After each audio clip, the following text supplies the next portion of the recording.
kung ano po ang status nila, kung masasama po ba sila or hindi.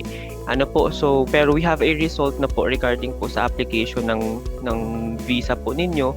So, ma'am, iiyak ka. Huwag ka na pong umiyak, ma'am, kasi congratulations po, your visa is also approved.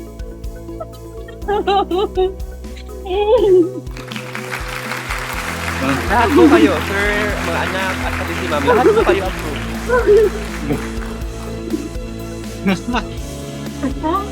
Ikaw talaga, ma'am. Thank you po. Stop prank. Yes po, approved na po ang visa ninyong family.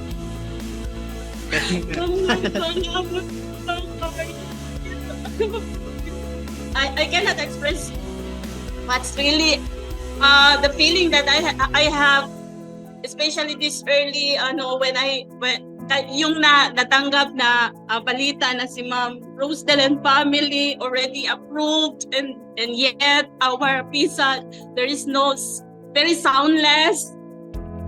Tapos basta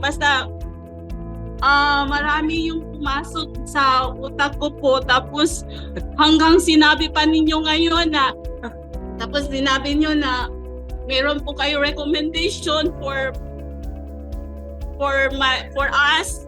Tapos yun, nag-start na po, nagnam na yun buong katawan ko, wala na po concentration sa pagturo ko po actually. And then what I did po, I just pray a lot. Yun lang po. Yun. Maraming salamat po talaga, Ma'am God. You are our angel po. Thank you po. And Thank you so much, ma'am. Po sa Gateway. Thank you po, Solution. ma'am. Salamat po talaga. Thank you po. Alis muna ako, ma'am, kasi may trabaho pa po ako.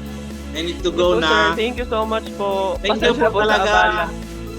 Thank you po. Walang Sige problema po. Ma'am, Thank you thank po. you. Ngayon, Ma'am mabigyan Guide, ko kayo, ma'am, ng salamat po time. talaga, Ma'am Guide. If you or someone you know wants to migrate to the best places in the world like Canada and Australia, please contact us.